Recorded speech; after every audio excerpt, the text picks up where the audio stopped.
a bill that is at its second stage. A debate on this bill will also be resuming after it was interrupted on the Wednesday, 3rd of May, the year 2023, in the afternoon sitting. And the bill is aimed at providing a proper legal framework in order to ensure the actualization of the right to basic education for learners with disabilities in Kenya at all the 3 levels of education in the country. The bill also creates provisions of law that obligate the national government through the Ministry of Education and the county governments to carry out their duties in bringing the special needs education of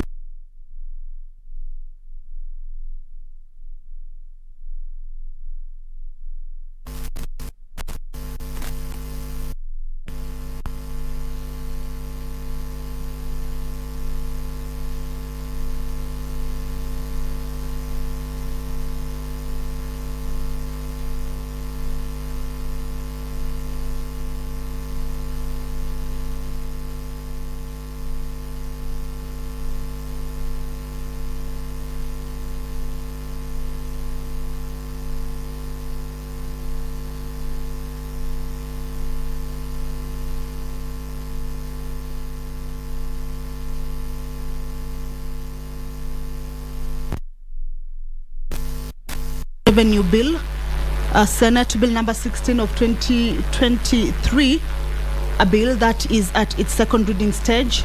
This bill is by the Chairperson, Standing Committee on Finance and Budget, Honorable Ali Roba, and it is a bill that provides to make provision for the allocation of revenue raised nationally among the county governments for the financial year 2023-2024.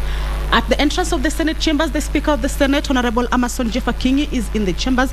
Allow me to hand you over to this live broadcast brought to you by PBU in partnership with Kenya Broadcasting Corporation. Good afternoon. Let us pray. Almighty God, we beseech you to behold with your abundant favor and blessings us, your servants, whom you have been pleased to call to leadership positions in this republic. We seek guidance to treat and consider all matters that shall come under deliberation in so just and faithful a manner as to advance the peace, prosperity, and welfare of our country and of those whose interests you've committed to our church. Amen.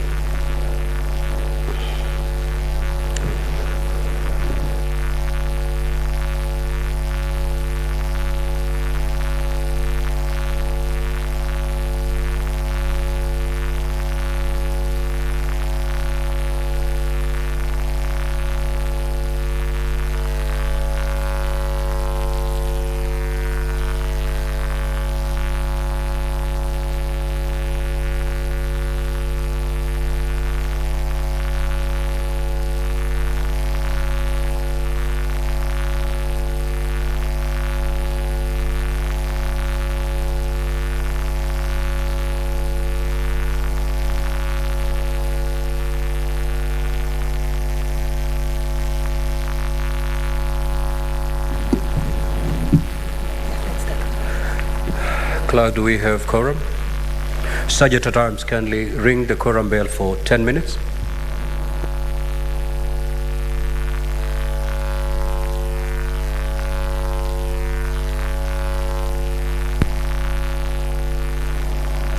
Well, pursuant to the Senate Standing Order number 40 on the quorum at commencement of a sitting of the Senate, Standing Order 41 indicates that if there is no quorum present when the chair is taken at the time appointed for a sitting of the Senate, the Speaker shall immediately after the prayer order the bell to be rung for 10 minutes. And that is what we have just seen, that the Speaker of the Senate, Honorable Amason Kingi, directing that the quorum bell be rung for 10 minutes. And of course, this is to give room for the members who may be within the precincts of Parliament, but yet to get into the chambers, of course, to be able to walk into the chambers and join the members for the House to achieve achieve its requisite quorum. Senate Standing Order number 39 indicates that quorum of the Senate at the commencement of the sitting should be 15 senators. That is 15 senators need to be in the chambers when the House is commencing its business. So the quorum bell will be on until a 15 quorum number of members is achieved in the chambers for the House to commence its business. And once the quorum is achieved, then the sergeant at arms as well as the clerk will alert the speaker, who may call the House to order for the commencement of the business.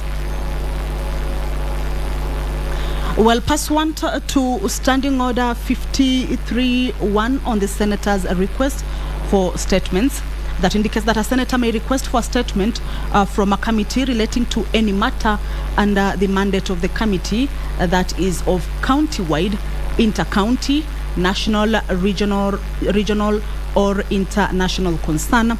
Pursuant to this particular standing order, various senators will be seeking a statement from various standing committees, and the nominated senator, Honorable Crystal Asige, will be seeking a statement this afternoon from the Standing Committee on Labour and Social Welfare regarding the enforcement of 5% employment quota for persons with disabilities, commonly referred to as PWDs, in the public sector recruitment.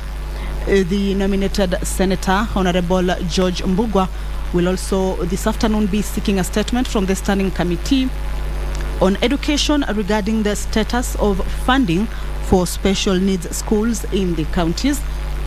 Also, the Honorable Senator for Nairobi City County, Honorable Edwin Sifuna, will this afternoon be seeking a statement from the Standing Committee on Roads, Transportation and Housing regarding rent anomalies upon implementation of the waiver of rent arrears in Woodley and Mariakani estates in Nairobi.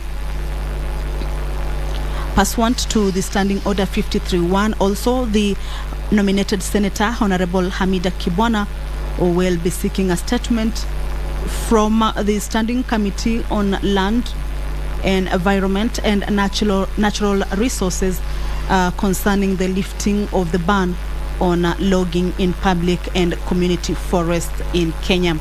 These 4 members of the Senate are lined up to seek statement from various standing committee in this afternoon sitting once the House starts or commences its sitting for this afternoon.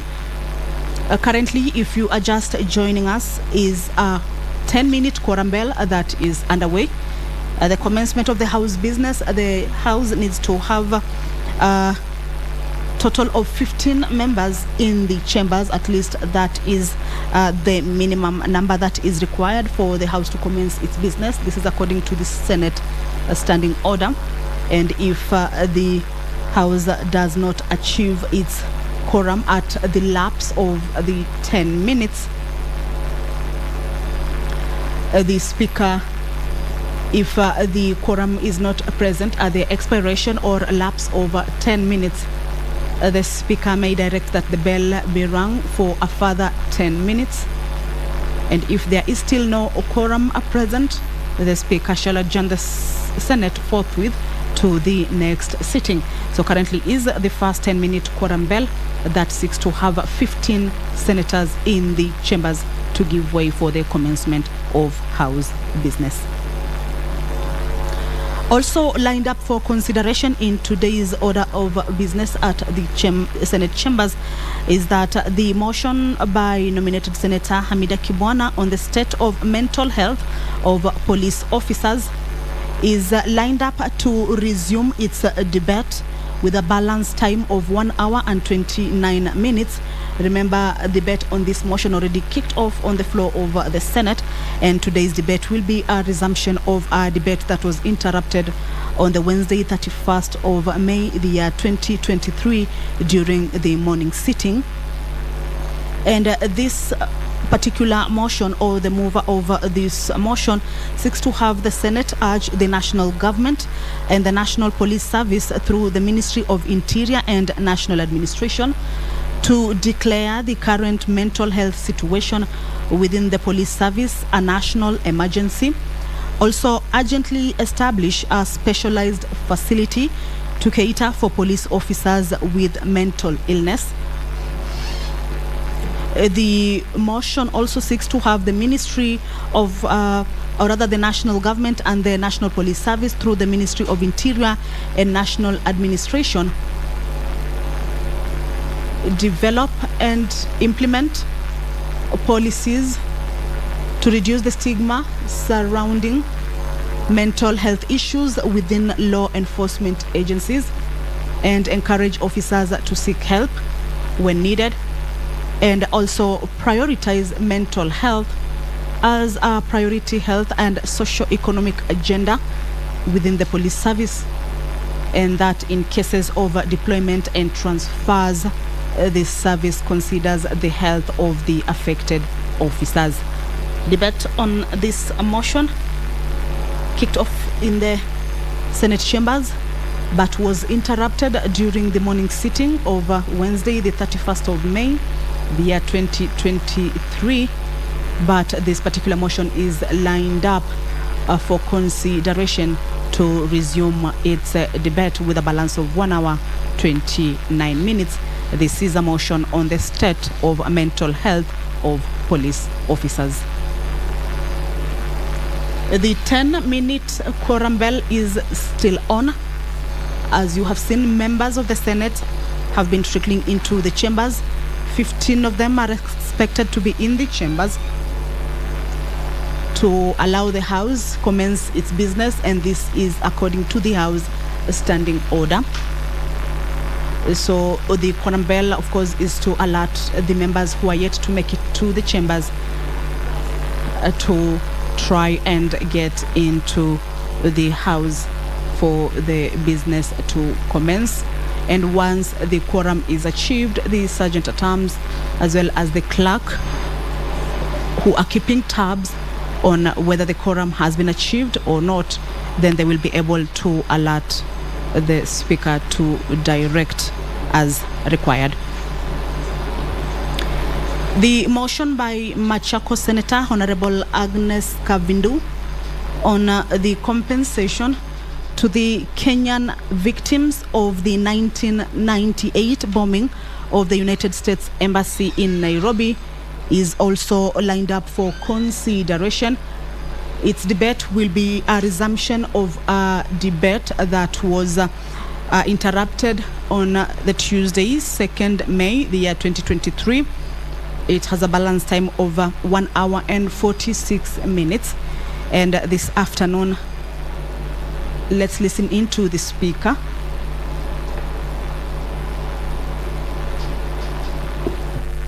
Order number 1, administration of oath. Order number 2, communication from the chair.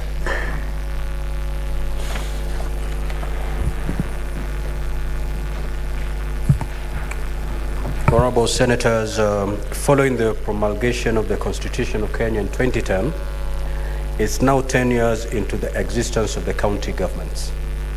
The evolution has highlighted the existence of unique opportunities for socio-economic growth. However, reports also reveal emerging challenges that continue to hamper the operations of the devolved units, thereby impacting the ability of counties to manage situations that affect the well-being of the people. Now, Honorable Senators, in the spirit of nurturing collegiality between the Senate and the Council of Governors, it is proposed that an annual high-level joint session of the COG and the Senate be established. The objective of the proposed high-level joint session is 1, recognize the contributions of the devolved units and their position as vital drivers for adequate social protection and transformative development as envisioned by the Constitution of 2010.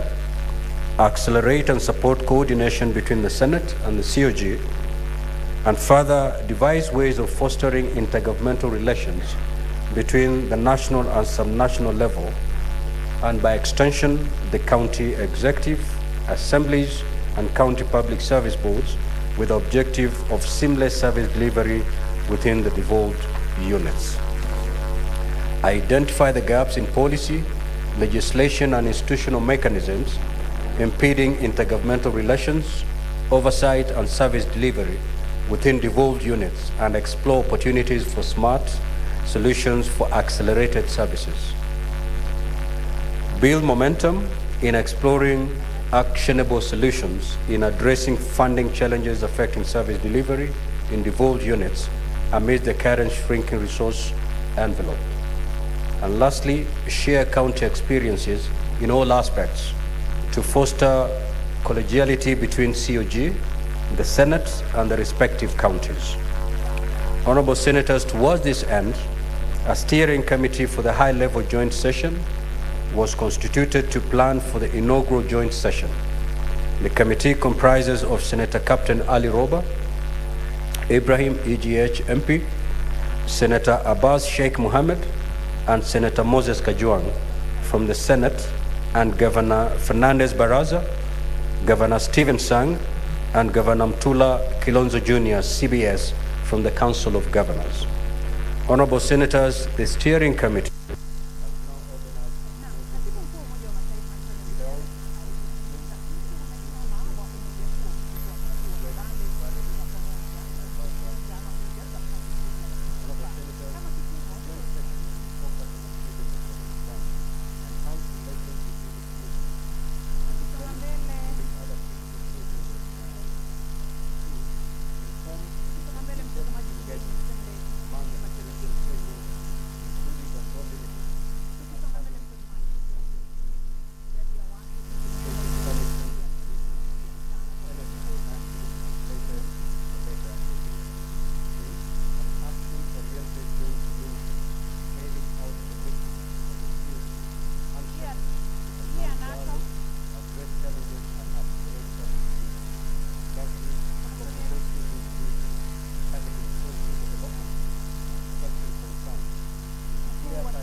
important meeting.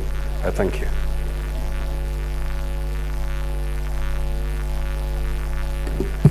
Next order. Order number 3, messages. Order number 4, petitions. Order number 5, papers. Majority Leader.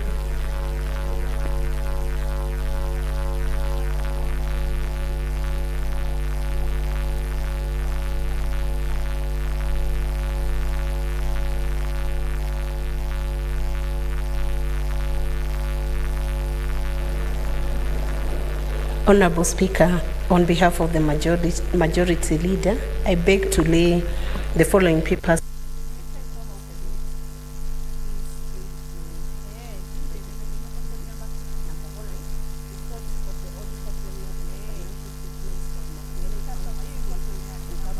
As car and mortgage loan fund for the year ended 30th June 2022.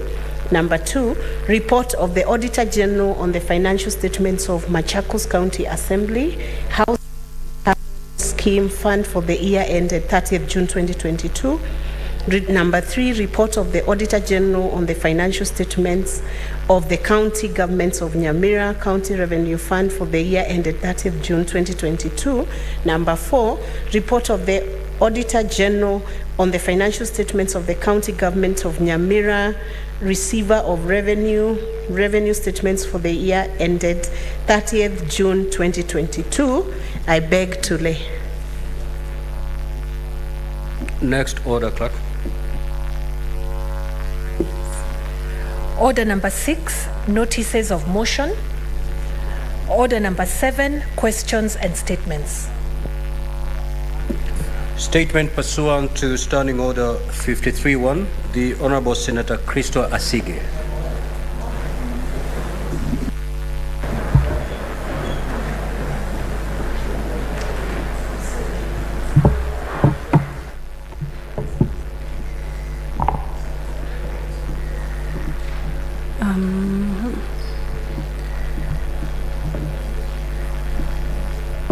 A moment, Chair, Speaker.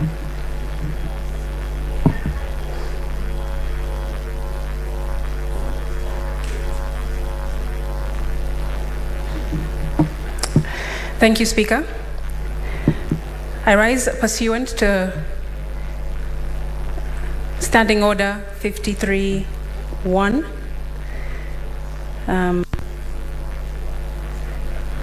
To seek a statement from the Standing Committee on Labour and Social Welfare regarding enforcing the 5% employment quota for persons with disabilities in public sector recruitments. In the statement, the committee should confirm whether the national government, through its ministries such as the Ministry of Defence and state agencies such as the Kenya Revenue Authority, which in recent adverts advertised for 1,500 and 245 job openings respectively, have complied with the legislative requirement to reserve 5% of the advertised positions for PWDs. Explain the mechanisms put in place by the Ministry of Public Service, Gender and Affirmative Action to ensure that public sector entities such as KRA adhere to the 5% rule during recruitment processes, stating how this compliance is audited and enforced. Address the broader concern of the need of regular compliance checks on public sector recruitments so that the 5% quota for PWDs is consistently respected and applied, and state measures the ministry is taking to raise awareness and understanding of the 5% rule among potential employers in the public sector. I thank you. Next, Senator George Mbugua.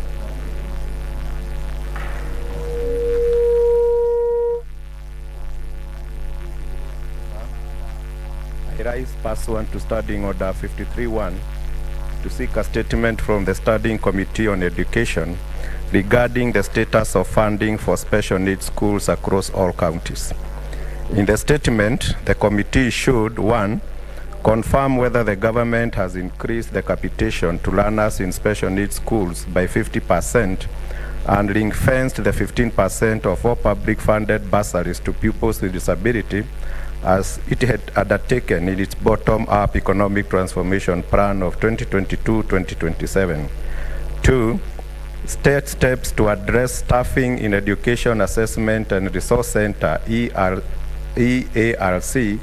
considering that special officers have retired and have not been replaced, particularly in Nairobi County, where only 3 EARC officers serve 17 sub-counties. And 3, address the discrepancy in infrastructure between regular and special needs primary and secondary school, stating the budgetary allocation for all special needs schools in the financial year 2023-2024. Thank you, Mr. Speaker. What is your point of order, Senator Chirange? Mr. Speaker, I raise under Standing Order number 1. Mr. Speaker, I request your indulgence. If you look at statement number 1 and number 2, it concerns our unique nature of our population, especially the PWDs. I'll request using your Standing Order number 1, at least like you did last time, maybe 1 senator or 2 senators both sides, so that the what Senator Crystal Lasike and what Senator Mbugua is raising, you can just quickly maybe unlimit our time to 2 minutes, Mr. Speaker. And my number 2, Mr. Speaker, I want to bring your attention and I'll request your ruling at the end of this statement hour. You are aware that some county assemblies, Mr. Speaker, sir, have gone on strike, the MCAs. And you remember we had a discussion. I was seeking your indulgence, understanding order number 1 again.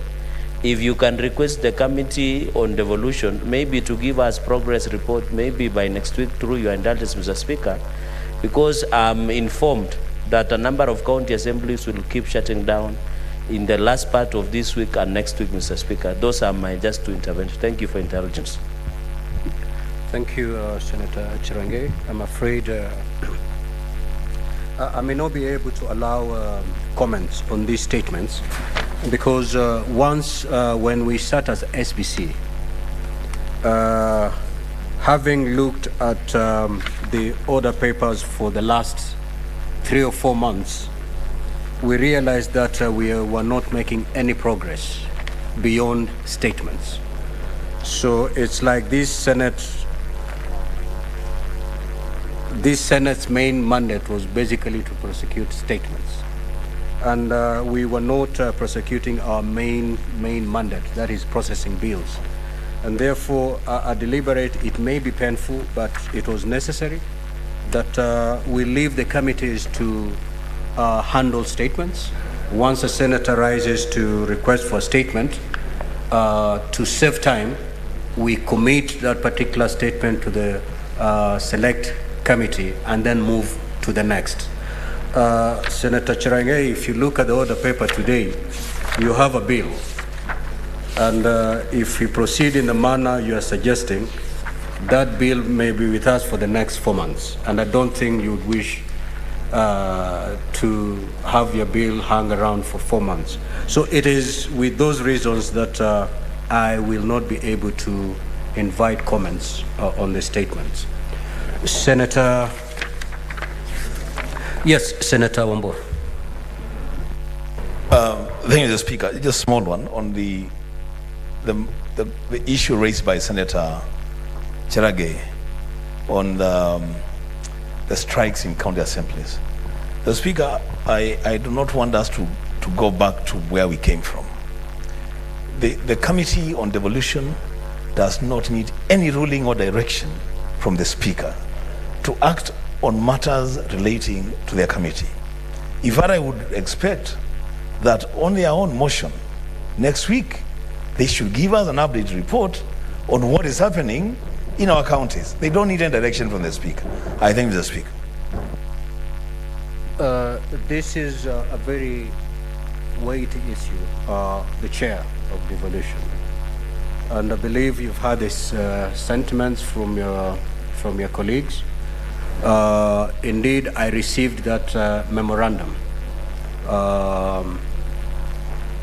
And I think you are the door to these assemblies as far as the Senate is concerned.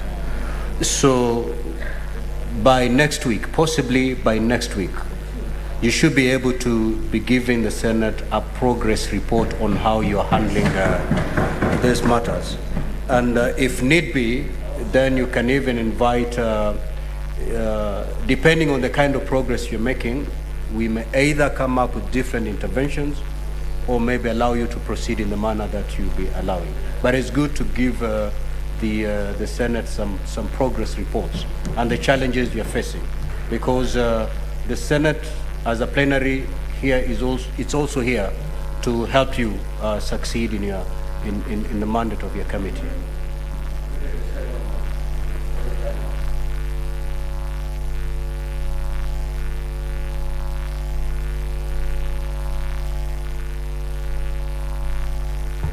Just let the say something in this regard.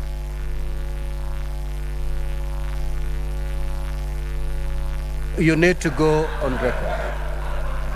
The reason we have this microphone is because we cannot be heard. On. Yeah. Proceed. Okay. Proceed, okay. Senator Bad. Understand. I mean, Honorable Speaker, I think I've had the issue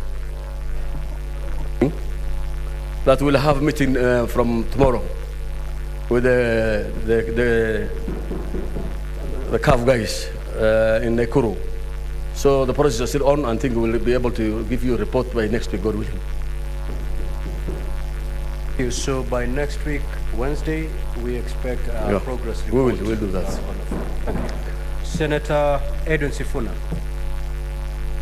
That statement is dropped. Senator Hamida Kibwana. Proceed.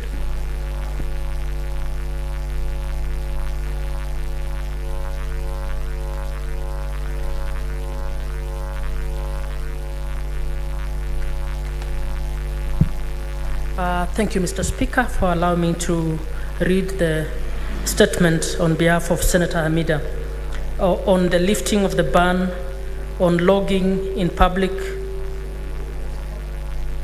in public and community forests in Kenya.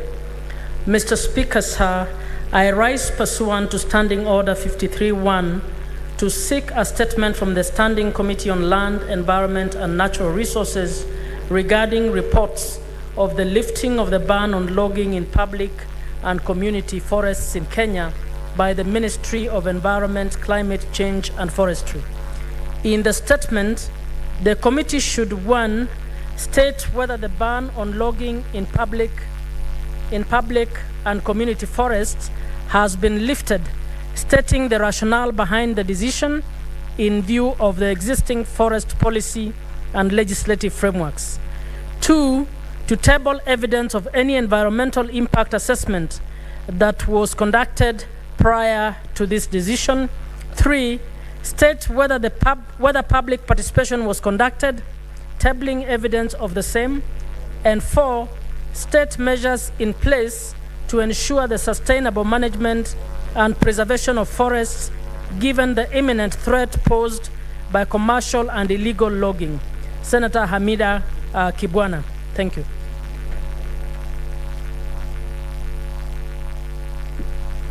Senator Miraj.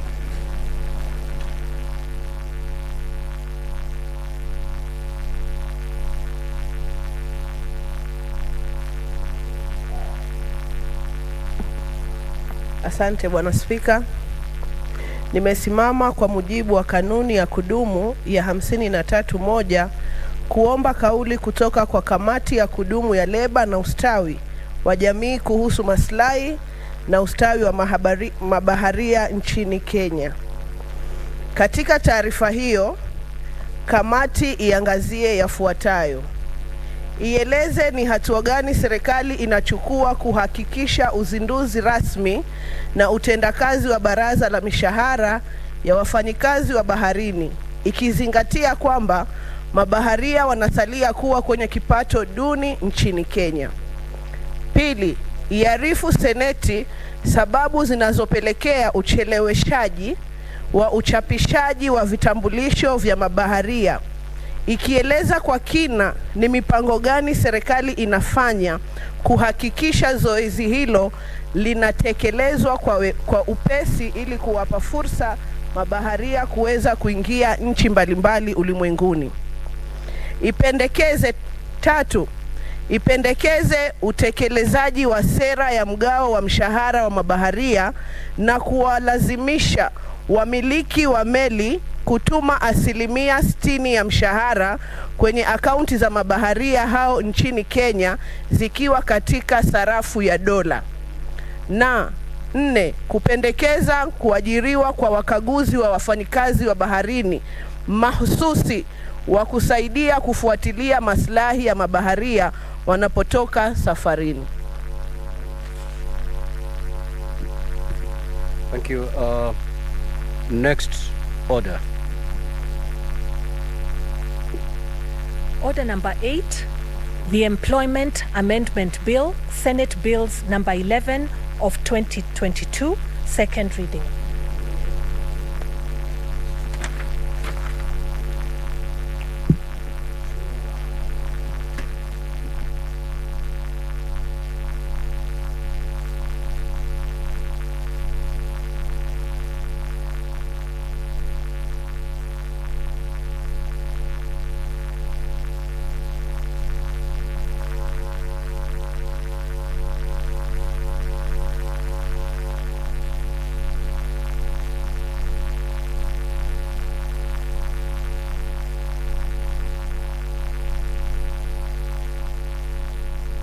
Senator Chirange.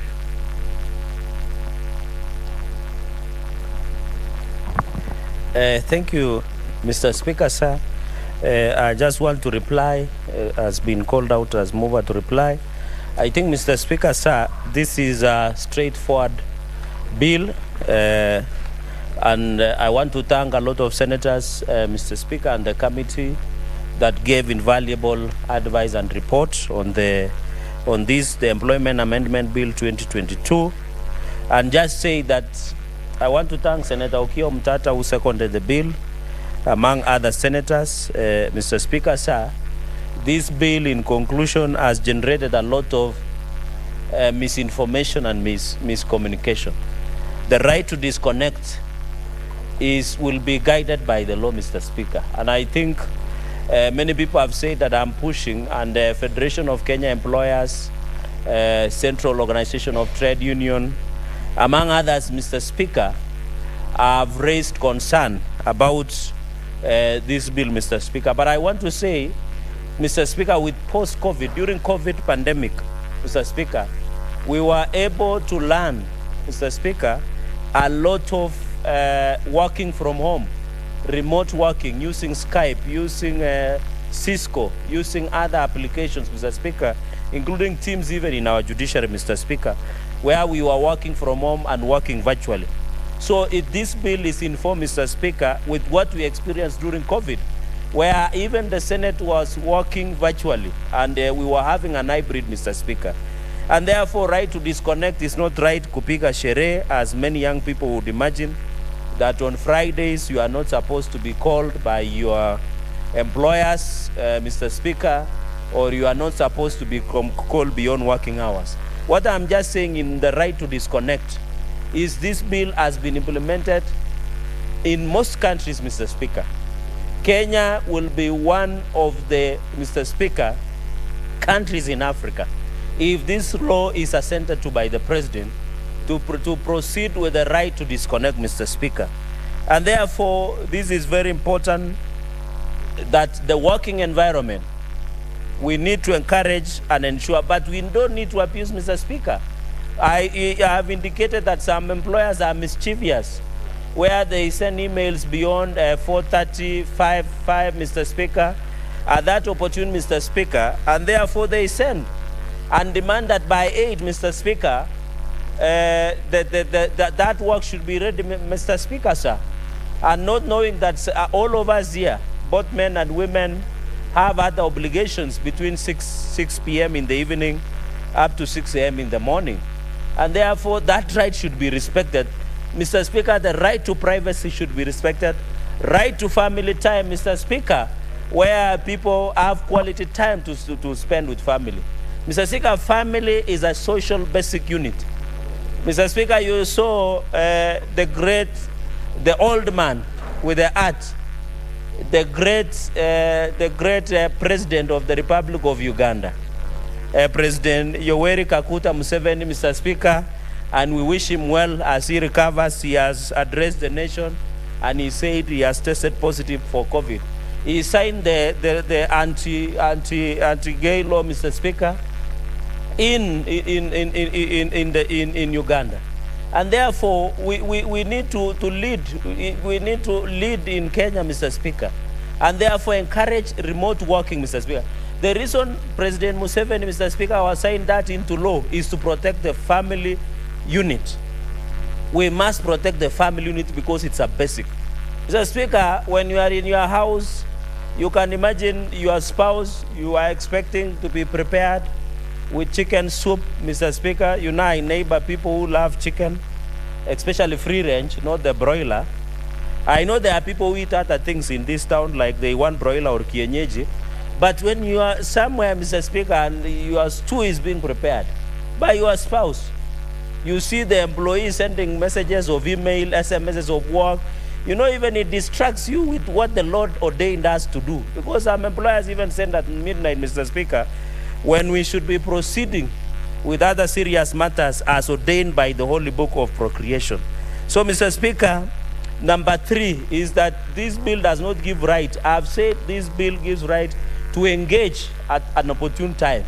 You need to agree. What I'm just transferring colleagues and members and friends and leaders and even our visitors is to create a structured engagement. You know, now if you work virtually, no one will pay you for overtime. Now I'm bringing a law that will ensure if you work virtually beyond working hours as stipulated by the Employment Act, you are supposed to be compensated. So I'm just enriching and ensuring that Article 41 on labor rights under the Constitution of the Republic of Kenya, Mr. Speaker, is sure. Mr. Speaker, you see the president under the finance bill of 2023, the reason we are even pushing the housing levy fund, Mr. Speaker, and I saw some people making fun that I could not answer the question on housing deficit in the country, Mr. Speaker, and I've seen in TikTok and many other social media, is that we are aiming, Mr. Speaker, to ensure we protect the family. How beautiful in 6.5 million Kenyans who live in slums, including the city of Nairobi. And it is good my brother, as a senator of Nairobi, is here, who is a staunch Catholic, that how beautiful and how when you walk to your house, Mr. Speaker, under affordable housing program, you walk, you have instant shower, you have a nice house, Mr. Speaker. It is very important. That is why this finance bill, Mr. Speaker, will ensure the family basic unit is protected. Number 4, Mr. Speaker, we are working, and I want to say this.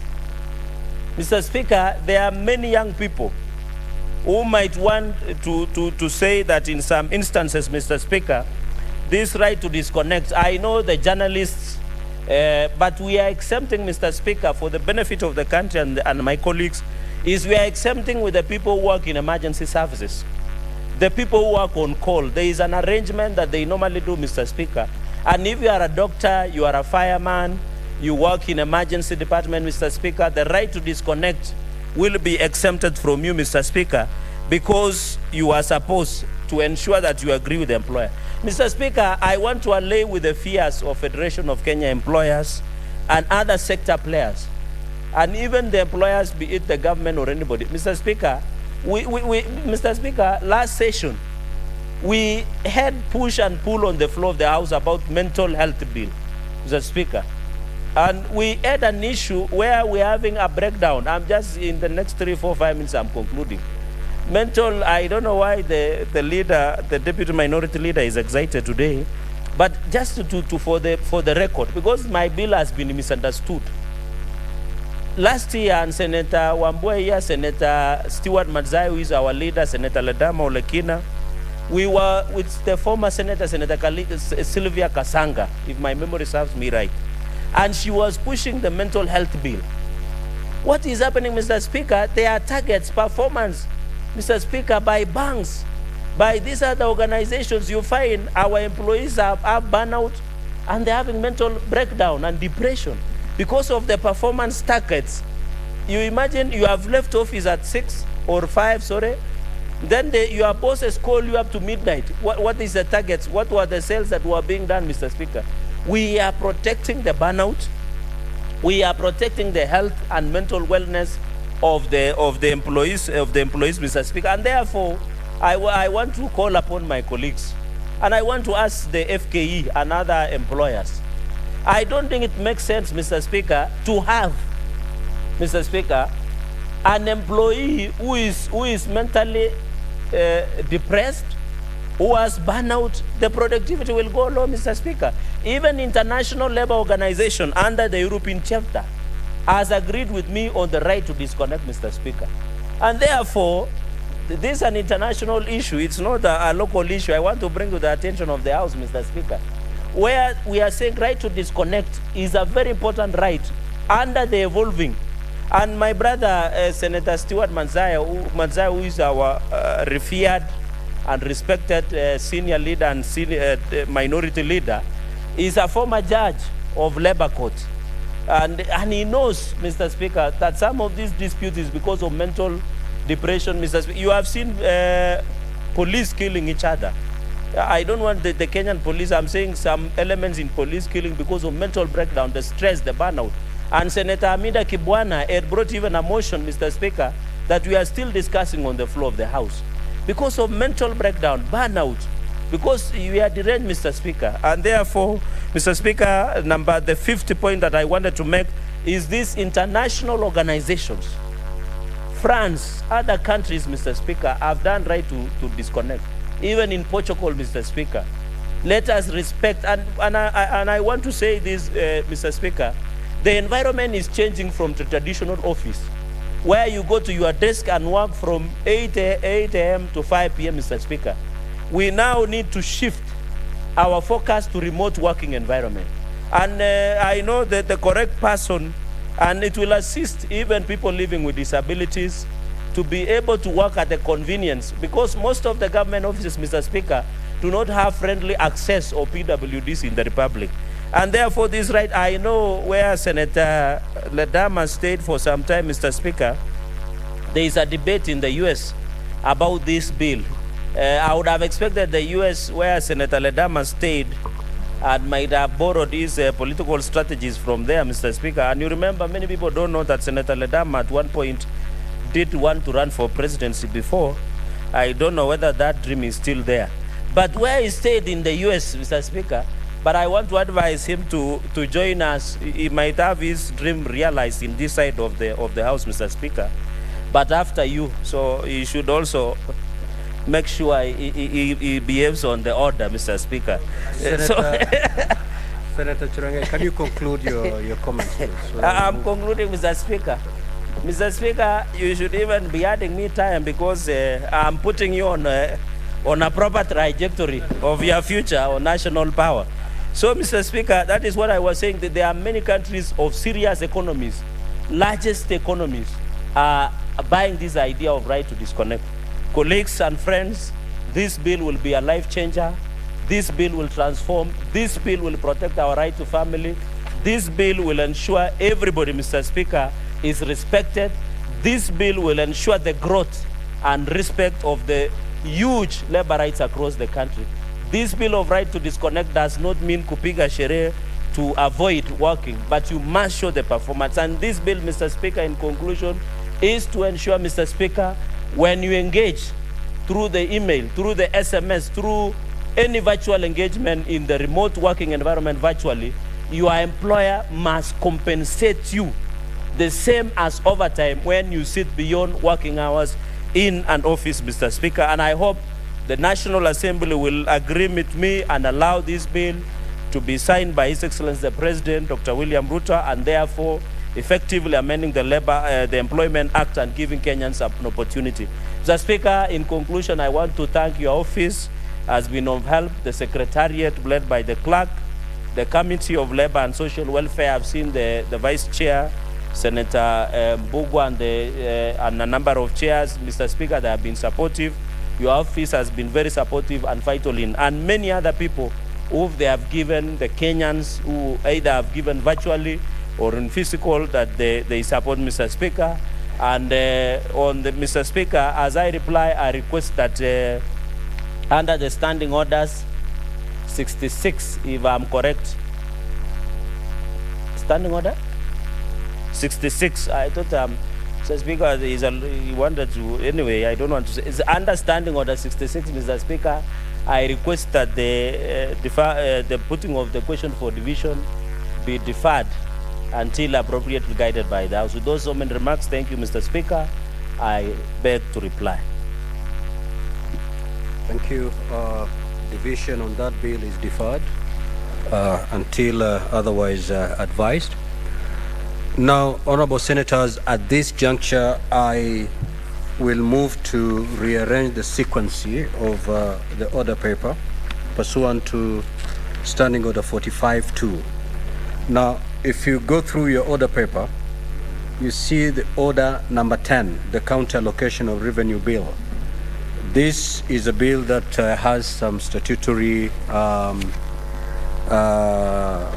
period within which to be processed and finally concluded, and therefore we will start with that order.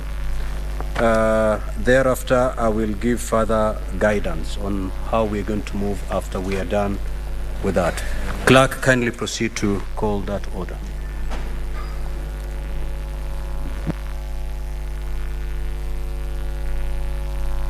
Before the clerk reads that order, allow me to make this communication.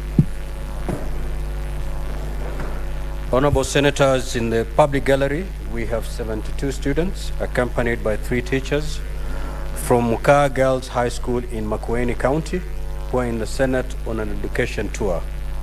Honorable Senators, in our usual tradition of receiving and welcoming visitors to Parliament, I extend a warm welcome to them, and on behalf of the Senate and on my own behalf, wish them a fruitful visit. I will allow Senator Wambua just 1 minute to say a word of welcome.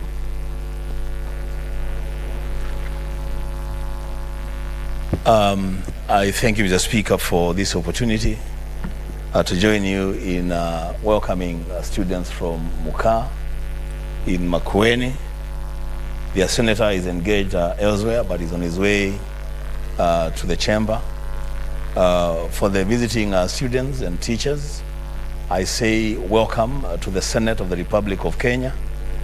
This is where your leaders elected to represent different counties in this country converge every Tuesday, Wednesday, and Thursday to debate matters of national concern, and especially matters that touch on counties.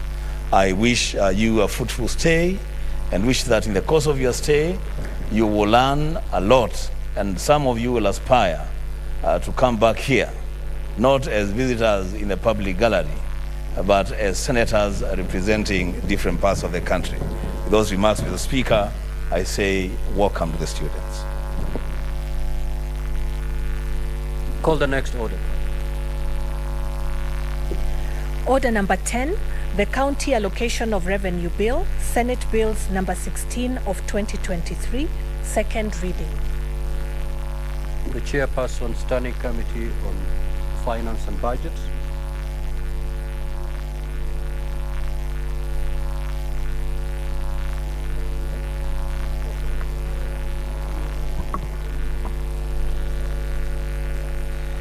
Mr. Speaker, sir, thank you very much for the opportunity to present on the second reading of County Allocation of Revenue Bill 2023.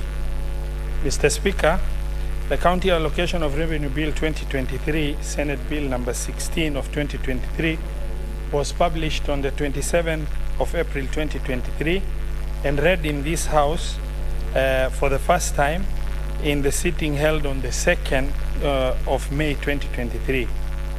The bill was introduced, the bill was then assigned to Senate Finance Committee, the Committee of Senate Standing Committee of Finance and Budget for further processing. Mr. Speaker, sir, the bill proposes to share the allocation of 385 billion, 0.425 as contained in Division of Revenue Act 2023 equitably among the county governments in the financial year 2023-2024 in accordance with the third basis of revenue sharing.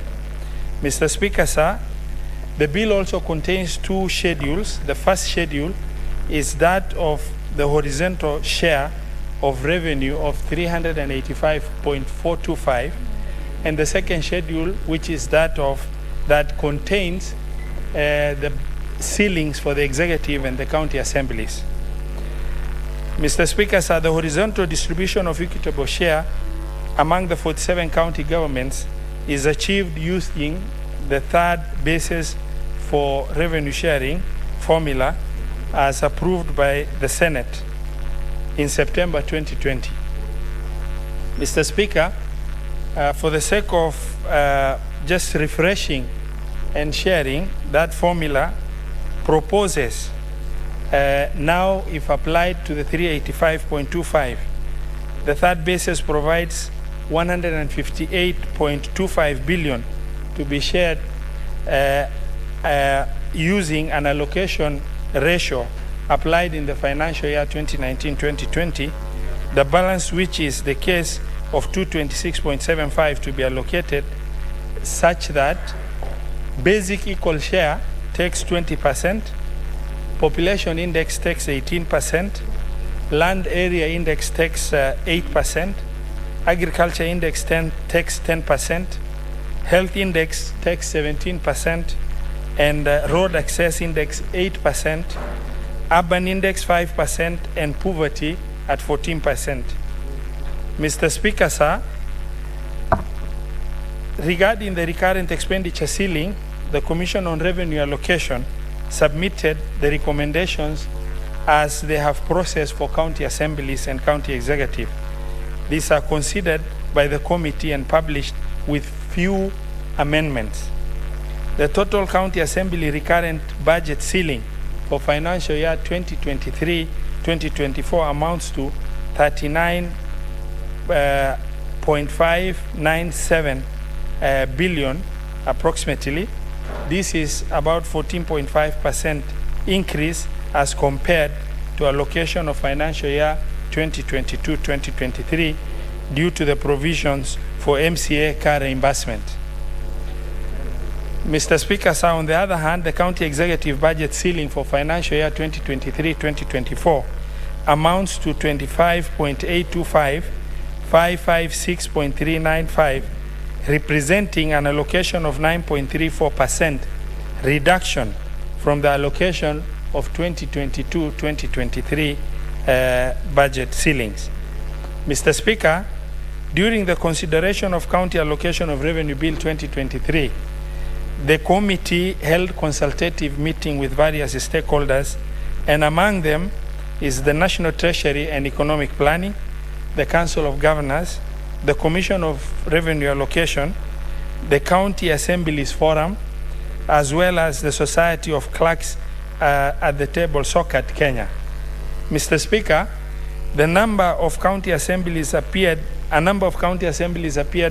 before the committee and requested upward adjustment of the recurrent expenditure ceiling for the county assemblies. The committee noted the issues raised, such as security in some counties, cost of public participation in other counties, and acquisition of recurrent assets, which are one-off expenditures for some of these county assemblies. Mr. Speaker, sir, having considered the bill, the committee recommends the Senate to approve the bill with amendment that second schedule of the bill be deleted and substituted thereof with the new second schedule reflecting the adjusted recurrent expenditure ceilings for the county assemblies. Mr. Speaker, sir, it's worthwhile to note that there is some air of emergency around the passage of this bill, because the county assemblies are required to pass their budgets by 30th of June 2023. And for them to pass that budget, then these numbers need to have been considered into the budget well in time for that deadline to be arrived at. Mr. Speaker, sir, Senator Newton, you're out of order and you get a caution for the day. Thank you very much, Mr. Speaker. Mr. Speaker, sir, it is the considered opinion and request of this committee that we expeditiously pass this county allocation of revenue bill in order to facilitate for the county assemblies to be able to factor in all the numbers as accurately as possible to minimize future necessity for amendment, and as well to make sure that we pass the bill in time for that consideration to take shape to meet the deadline of passage of county budgets by 30th of June. The committee has also made several recommendations which are contained in the detailed report as submitted. Mr. Speaker, sir, I beg to submit and request Honorable Senator Faki to second. Thank you. Senator Faki.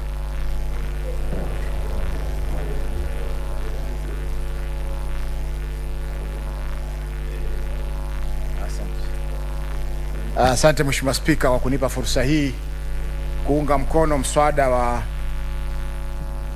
ugavi wa rasilimali kwa kaunti zetu. Mheshimiwa Spika, Mheshimiwa Spika, mgao wa rasilimali za kaunti mwaka 2023 ni sheria muhimu ambayo inagawanya fedha kutoka zinazotoka kwa serikali kuu kuja kwa serikali za kaunti. Mheshimiwa Spika, ieleweke kwamba bunge hili lilipitisha mswada wa DORA, yani Division of Revenue Act, ambayo ilileta bilioni 385.42 kutoka kwa serikali kuu kuja kwa serikali za kaunti. Mheshimiwa Spika, japokuwa sheria hii ilipita shingo upande, lakini ndio sheria ambayo iko kwa sasa, na kwa hivyo sheria hii ambayo tunaijadili imeundwa ikizingatia kwamba pesa zitakazotoka katika serikali kuu kuja kwa serikali za kaunti ni bilioni 385.425.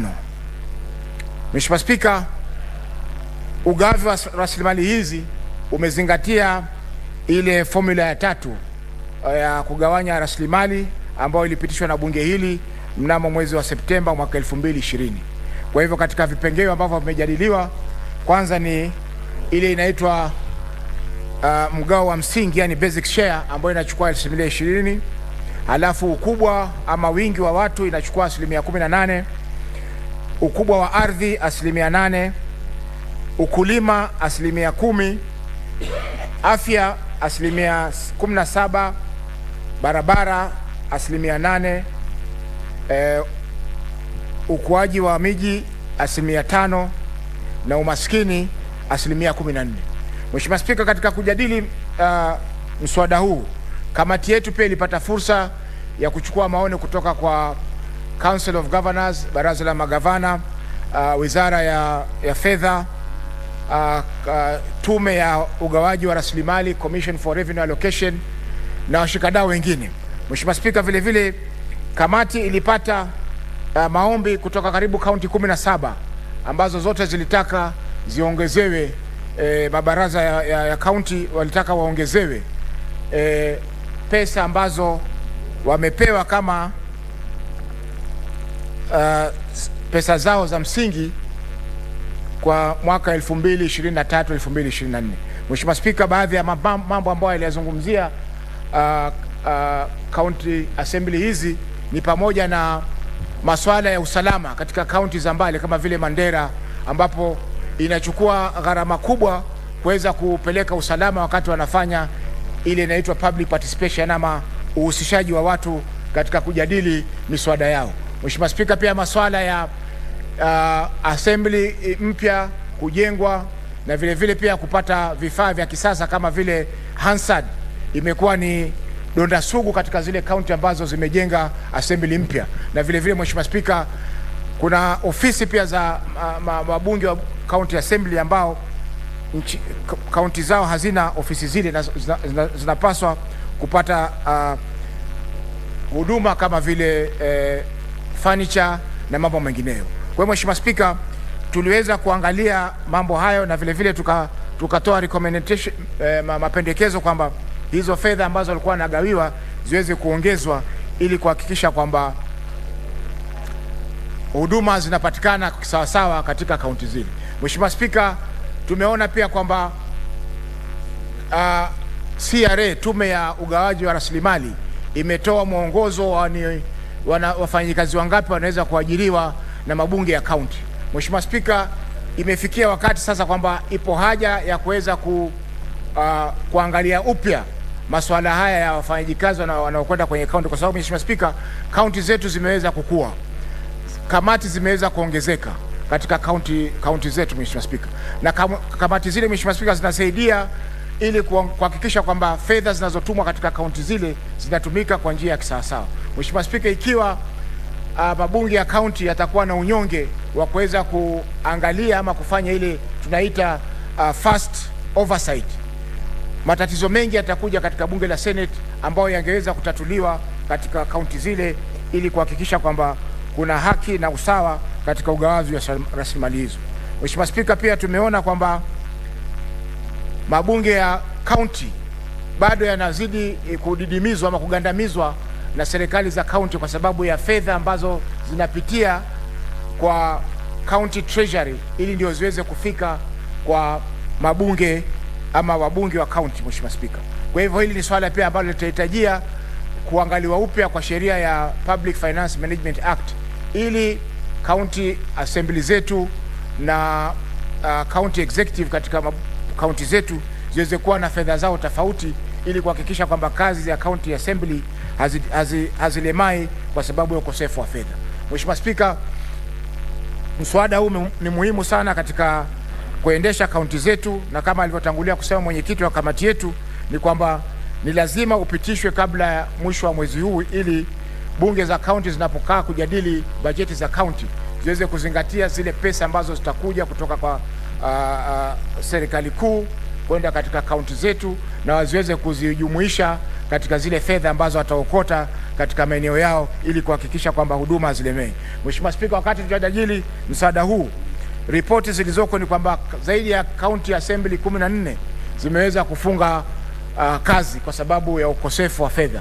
Kwa hiyo Mheshimiwa Spika, ni muhimu kwamba serikali izingatie ile inaitwa disbursement schedule ambayo inapitishwa na bunge hili wakati wakati wanapotuma pesa kwa kaunti zetu, kwa sababu bila ya hivyo huduma zitalemaa katika kaunti zetu, na ile ndoto ya kupata ugatuzi na kuhakikisha kwamba kila mwananchi anapata huduma kutoka kwa kaunti zetu itakuwa imefifia. Mheshimiwa Spika, kwa hayo mengi naunga mkono na mswada huu. Asante. Honorable Senators, before I propose the question, I have this communication to make. Senator Mazayo.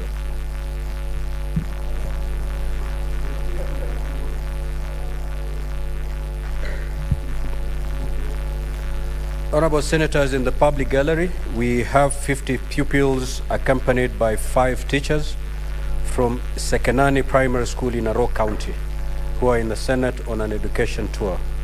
Honorable Senators, in our usual tradition of receiving and welcoming visitors to Parliament, I extend a warm welcome to them, and on behalf of the Senate, on my own behalf, wish them a fruitful visit. Now, since these are young people, I will allow the most youthful senator to say a brief, very brief remark. Senator Oburu, please. Obura.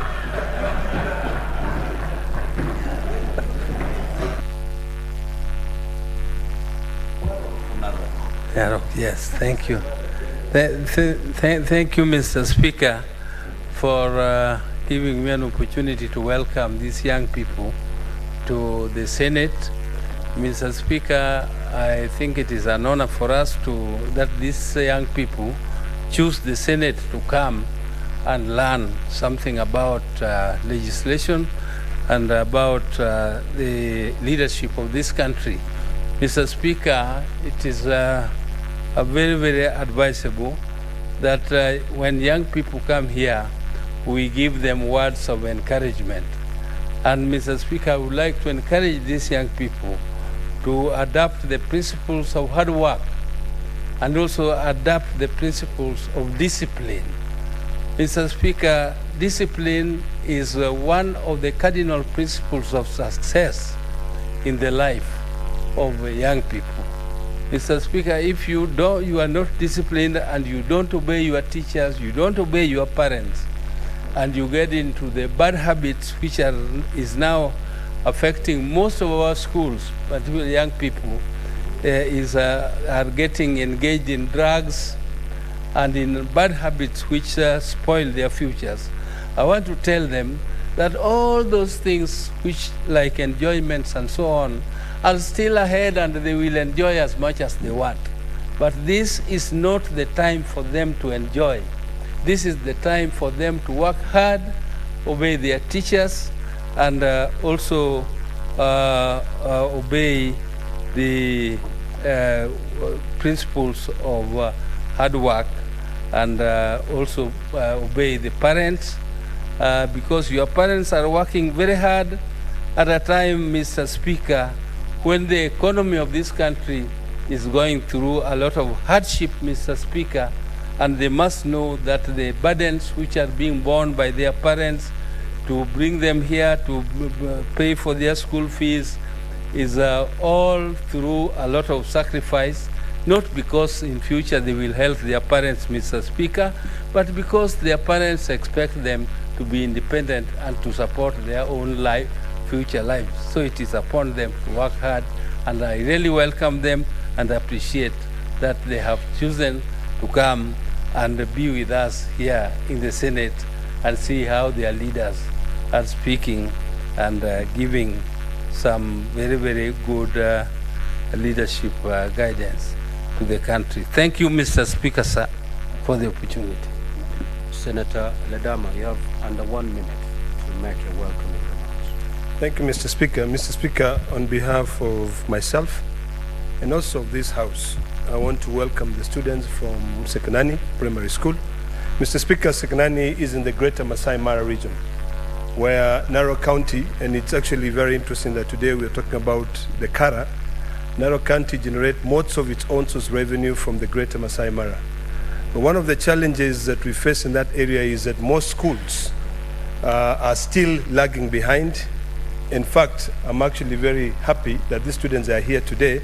And I was just having a conversation with two of my colleagues, Senator, the chair of budget, that we talked about visiting the school, and I'm happy that they have committed to be able to accompany me to go to the school in Masai Mara so that we can be able to go and build a dormitory for the young girls. So this is something which is highly commendable. Senator Kamar has also indicated clearly her support towards education. She's only asked me to tell the students that you have an opportunity to be able to become great leaders. You have been honored by this House, and particularly to be given an opportunity to be welcomed by the most youthful senator that we have in this republic. You can see that he is a attestation of hard work and being determined that even them can be able to come here.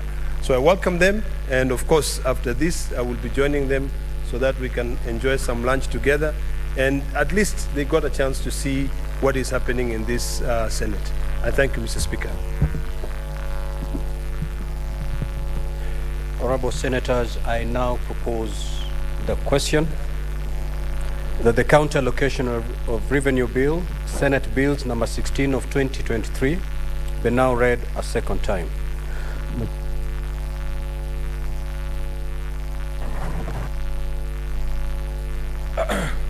Thank you, Mr. Speaker, for this chance and opportunity to make my contribution to a very important bill to the Senate, Mr. Speaker.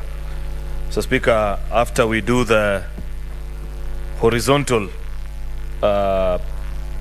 distribution of resources, Mr. Speaker, like we did a few weeks ago, and I listened to the comments of both the mover and the seconder of this bill on the debate that we had before this House, and the many others that we've had, including in public barazas, funerals, rallies.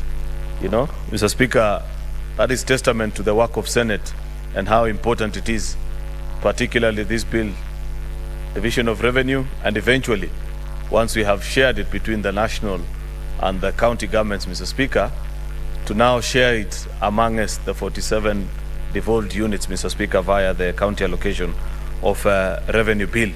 And therefore, I want to congratulate the members of the Budget and Finance Committee who have taken time, worked diligently, and have now presented before the House a report, Mr. Speaker, a report which I will refer to most of the time in the submissions that I'm making before the House on what I think about this bill, Mr. Speaker, and the findings that have been made by this committee. Mr. Speaker, I have said times without number that I value and respect the work of every committee of this House.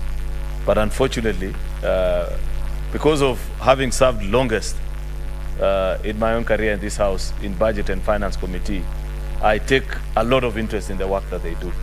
I follow it with keen interest. That's why when Senator Roba was moving this bill, that was out of the House when it began, I quickly dashed in to listen to him, to grab a copy of the report, and acquaint myself with what are the thoughts of the new colleagues. What do they think about county allocation of revenue, perhaps from a different eye. In fact, this is the first opportunity, Mr. Speaker, I get to read and see Kara, not as a member of a committee, but just an ordinary senator, and want to see it from the perspective of our colleagues who have taken time, listened to the presentation, the request that comes from the various county assemblies, Mr. Speaker, which is quite important. This is not a practice that was long established. It's something that we began a few years ago. Otherwise, back in the day, Mr. Speaker, once division of revenue was out of the way, there was very little interest on Kara, actually, Mr. Speaker. But with the introduction of ceilings, after we did the amendment to PFM must have been 2019 or 2020, Mr. Speaker, and empowered our committee to be able to vary the various ceilings for individual county assemblies via the kind of request that both Senator Faki and Senator Roba were referring to, Mr. Speaker. Then people took interest in this particular bill, and I want to congratulate our colleagues who have taken time. I will then quickly move on to, Mr. Speaker, the crux of the matter. 385.425 billion is the amount of money before the Senate, Mr. Speaker, and we are being asked to share this equitably amongst the 47 counties. Not equally, but equitably. A word, Mr. Speaker, that will take time for many to understand and distinguish, but that is what separates us and the National Assembly, Mr. Speaker, that on many occasions, on matters such as CDF and the rest, but Senate, through its committees and what they've been able to do over the years, is able to set out a formula, Mr. Speaker, where we can equitably distribute these resources between all our 47 county units, taking into consideration the various dynamics and the difficulties. Mr. Speaker, you know that this country almost split right into the middle, and you know that debate is still alive between one man, one vote.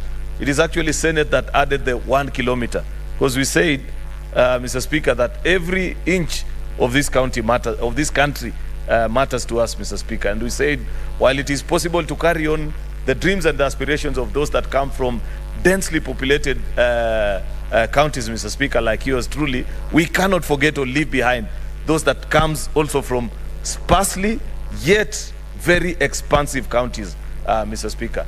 That we were able to point to the country, Mr. Speaker, at that particular time, that every inch of this country is important. That though you may feel at this moment in time that for one reason or the other, that particular part of the country is not important to you, eventually you will come to understand that there is a correlation between a thriving Mandera and a thriving Kericho, Mr. Speaker, the county that I represent in this house. That there are things which, if they were to go wrong in Marsabit, Samburu, or any of these other far-flung counties, Mr. Speaker, have a direct correlation on us as the people of Kericho, Kisumu, whichever part of the country that you come, Mr. Speaker. And therefore, this bill, Mr. Speaker, is an application, actually, of that particular formula. And if you read through the report, Mr. Speaker, the 385.452 is spread out via the table and schedule that has been issued together with the bill.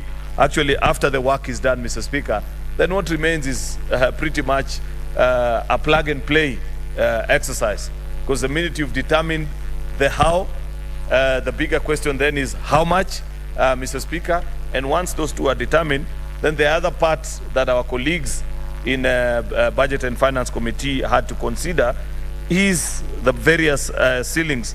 And I like, Mr. Speaker, to just point out that while reading through the bill, Mr. Speaker, I read through the report, and of keen interest to me, Mr. Speaker, are the various observations that have been proposed before eventually gathering the conclusion of the committee via the recommendation. Mr. Speaker, the committee informs us that they have taken concern, serious concern with the approach of CRA, Commission for Revenue Allocation, Mr. Speaker, on the approach of allocation for public participation component under the operations and maintenance expenditure. It doesn't fully take into account the unique needs of each county. Several counties have requested for an increase in allocation due to the cost associated with the vastness of these various counties, Mr. Speaker. And it's fairly straightforward to us that while you may want to distribute it equally amongst us, Mr. Speaker, you know that for a fact that many of us that come, say, from the western side of the country, our counties are densely populated but do not have the geographical expanse, Mr. Speaker, to carry out a public participation, for example, in my county, wouldn't be the same amount, Mr. Speaker, of what it will take to do the same in Turkana, Garissa, even Kitui, Mr. Speaker, which we visited 3 years ago. I didn't know, Mr. Speaker, how expansive Kitui was until we did Senate Mashinani. It was the first time that we got to travel around. And there were days that we leave for committee engagements, Mr. Speaker, and you leave at 6 in the morning because you're supposed to make it to a meeting at 10. 3 hours and you're traveling within the same county, Mr. Speaker. I don't know how it will be like in Turkana, because Turkana is almost 2-3 times the size of Kitui. And basically that's what the committee and are saying and observing in the agreement with CRA. We shall continue to have this conversation because that is a work and that is a raison d'etre for this House, Mr. Speaker. That's why we exist as a Senate, to look into the uniqueness of each of our devolved units and try to carry them on board as we make decisions, as we consider.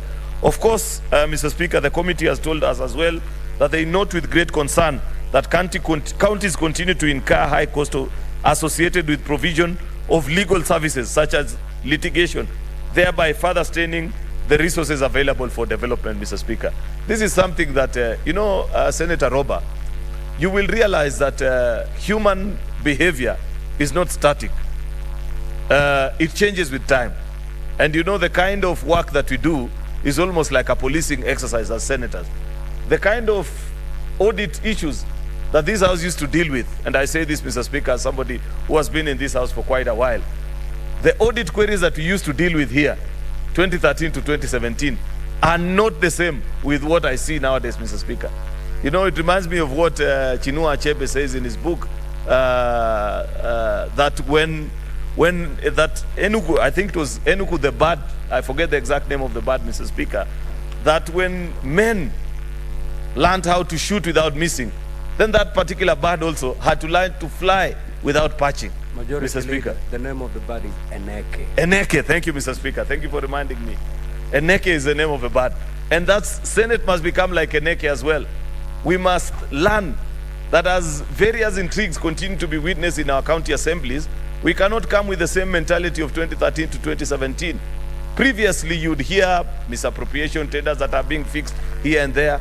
But because of the vigilance of Ethics and Anti-Corruption Commission, you see a lot of corruption in our county governments via this particular item that is being flagged by the Committee of Budget and Finance, Mr. Speaker.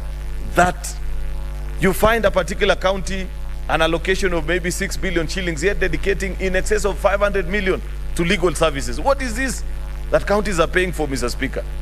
Mr. Speaker, we must stand out and we must stand up, Mr. Speaker, against this and find ways. Either you put a cap, like we have done on all these other things, including, Mr. Speaker, the budget to the various county assemblies, that you know that as a county, if this is your allocation, then you cannot be spending more than a particular amount, 1%, 1.5, 0.5 on legal services, Mr. Speaker. I say that because I know what goes on in our counties. And I agree with our Budget and Finance Committee, Mr. Speaker, when they flag out and say this is an avenue for corruption. Many of these legal services that are being paid for do not even cost that particular amount, Mr. Speaker. And it's unfortunate that as Senate, we have continued to condone this kind of behavior, Mr. Speaker. Therefore, it is my proposal, Senator Roba. Remember, one of the practice we have already established in this House in this particular term is that apart from just flagging out malpractices and maladies that are in our county, we must equally propose legislative mechanism of addressing those challenges. Therefore, I expect you as Budget and Finance Committee to be proposing and leading this House later with an amendment to the PFM on how this particular item is to be handled and dealt with, Mrs. Speaker. If you go through all these counties, all of them actually have an office of the office attorney. I think we passed the office attorney bill either this term or late last term, Mr. Speaker.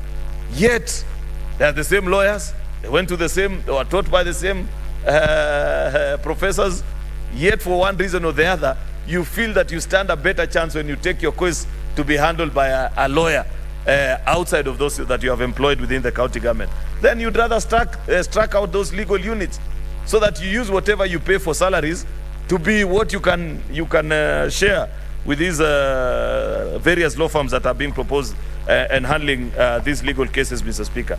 Of course, there are counties, Mr. Speaker, that have continued to submit requests for additional staffing to various departments.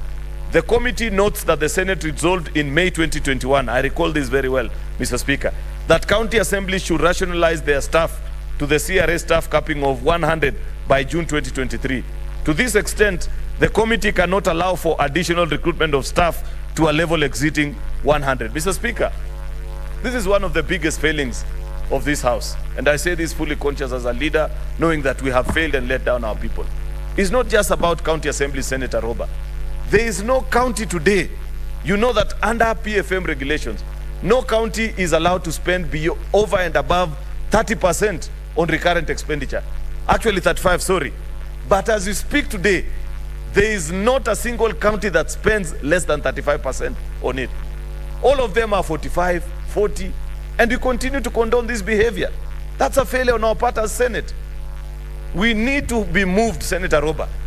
And I challenge you and your committee, bring a motion to this House so that we come up with a recommendation so that before counties begin to receive the approvals to withdraw these monies that we are devolving in the next financial year, let each county governor file a redundancy plan or at least an action plan pointing out to measures that they are taking to ensure that they comply with that particular provision, Mr. Speaker.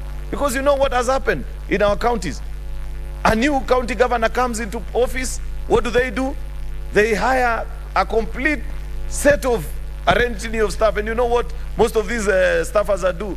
One is carrying water for the governor, the other one is carrying a diary, there's another one carrying a biro pen, there's a famous one who has been around since 2013 carrying a chair. Mr. Speaker, how can we allow that? And you're proudly taking salaries as senators, Mr. Speaker. Therefore, Senator Roba, we will go down in history as having failed devolution if we allow this practice to continue. I will tell you for a fact, and you know this because you have been a county governor, that the first set of governor, like yours, like yourself, our speaker, and many others, keenly observed this provision of the law and kept it below even 30% for many of these counties. But subsequent county governments, especially the counties that have had the unfortunate incident, I call it unfortunate because it's actually an unfortunate incident of having more than 2 governors at this particular time. That's counties where a governor lost in 2013 and therefore another one came, and perhaps even in 2017 a new one also came, because that's where this problem begins. As a Senate, we must address ourselves to this particular issue. And pointing out to county assemblies on this provision is not enough.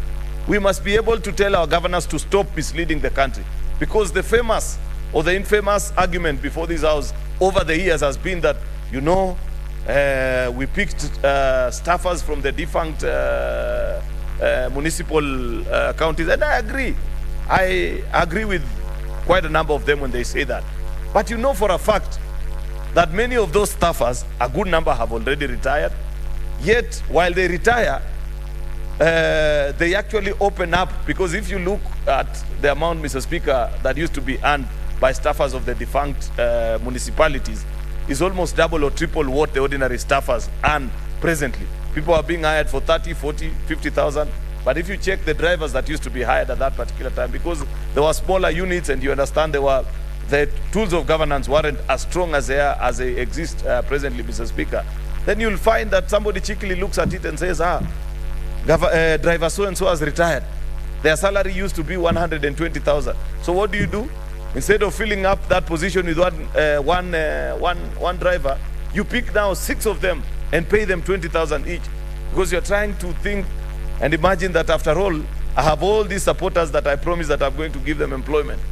Employment, Mr. Speaker, can equally be an impediment to development, because if you take money that was meant to benefit an entire village through a road, through medicine to their dispensaries, Mr. Speaker, an ECD class, and use the same to hire 4 or 5 people only from that particular village, have you developed that particular village, Mr. Speaker?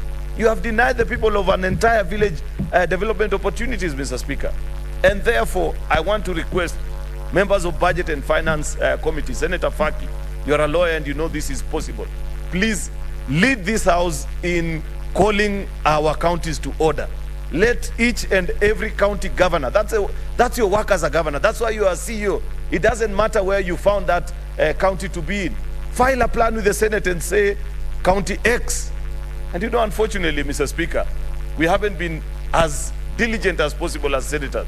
You need to know that as senator for Siaya, as senator for Kitui, what percentage of my budget is going to development, what percentage is going to recurrent.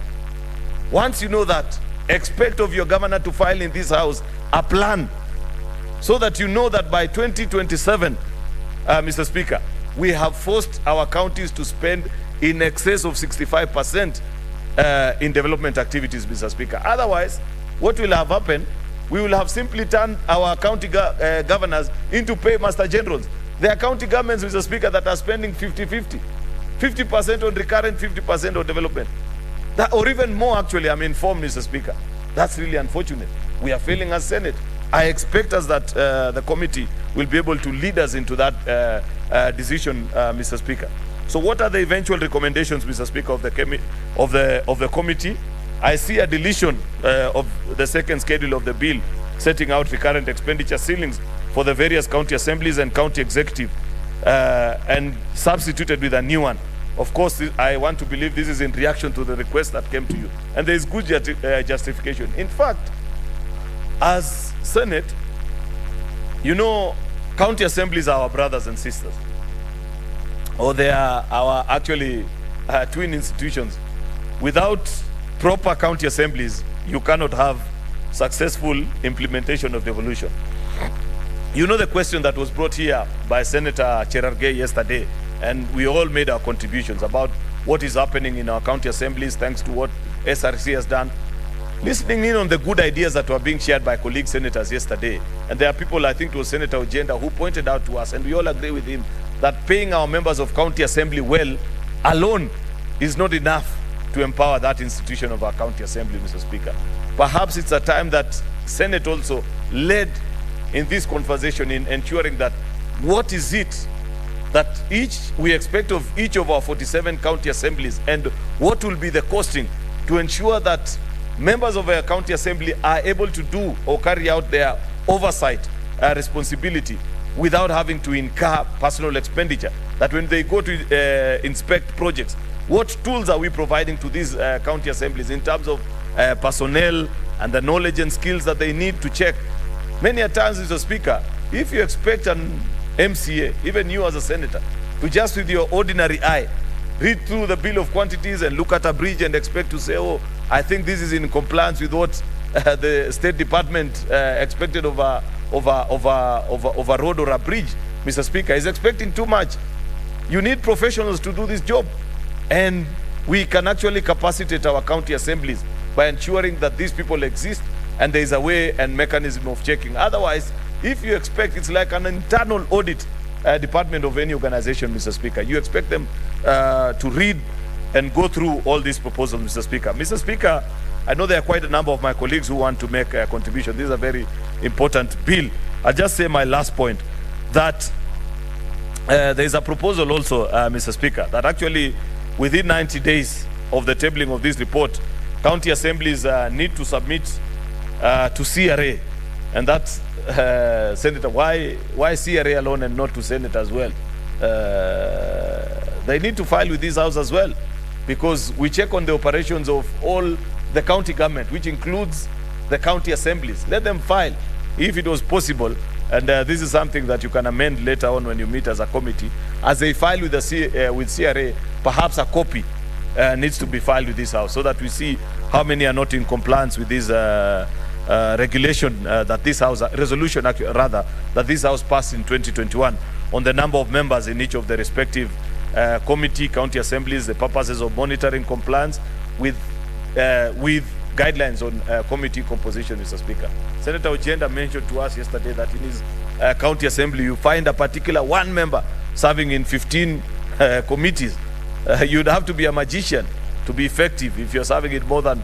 Mr. Speaker, for those that have been here long enough, you know that the truth of the matter is that as a member of parliament, a member of county assembly, you can't be effective properly beyond 2 to 3 committees. That's a reality because of the demands of time and the many other things that you have to do as a member of parliament or a member of our county assembly. And that is what we are expecting of our county assemblies, Mr. Speaker, and I hope the same can be concluded. So good job, Senator Roba.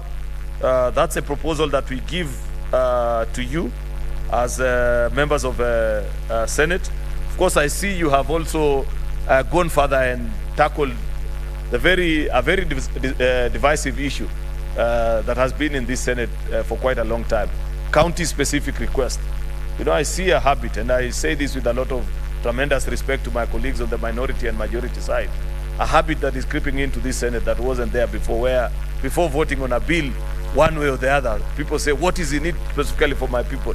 While it's your primary responsibility, that alone cannot be your basis for vote on a particular matter, because in almost all matters that come before this Senate, Mr. Speaker, there will always be gainers on a particular front and losers in a particular front. If you make it your business to just look out for your own particular county, what about the day others will also say, on this one, we are not voting with you because your county is benefiting?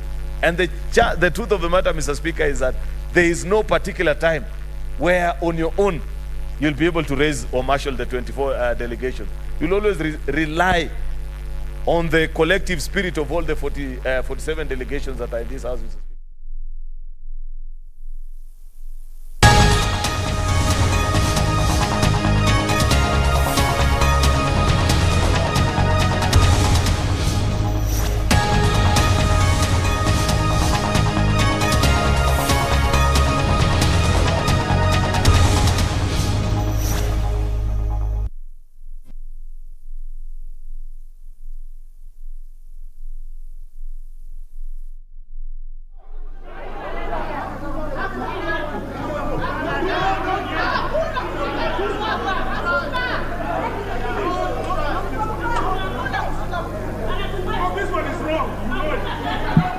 Order, honorable members.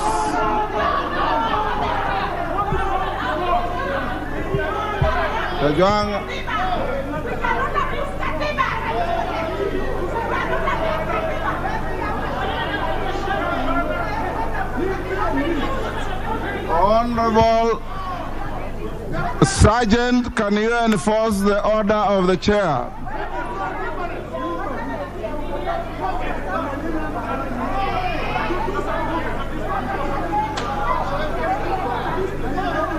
Honorable Rosa Buyu and Honorable Mili.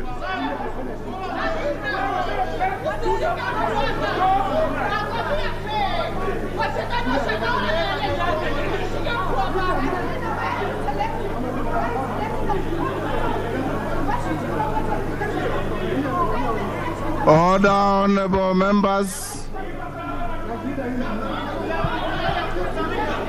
Order. Kajwa. Order. Order. Honorable Mbadi, you are the seniors of this house. You can do better. Honorable Kajwang. Honorable Kajwang, take your seat. Take your seat, I'll hear you. I want to see Rosa Buyu and Mili leave the chamber. Order. Order. Order, honorable members. Sergeant, can you take the two members out?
Sergeant, will you take out the 2 suspended members?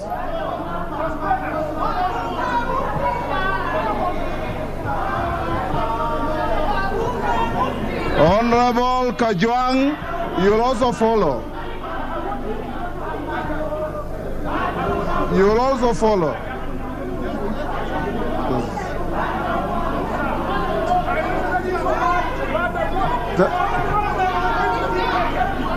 Sergeant.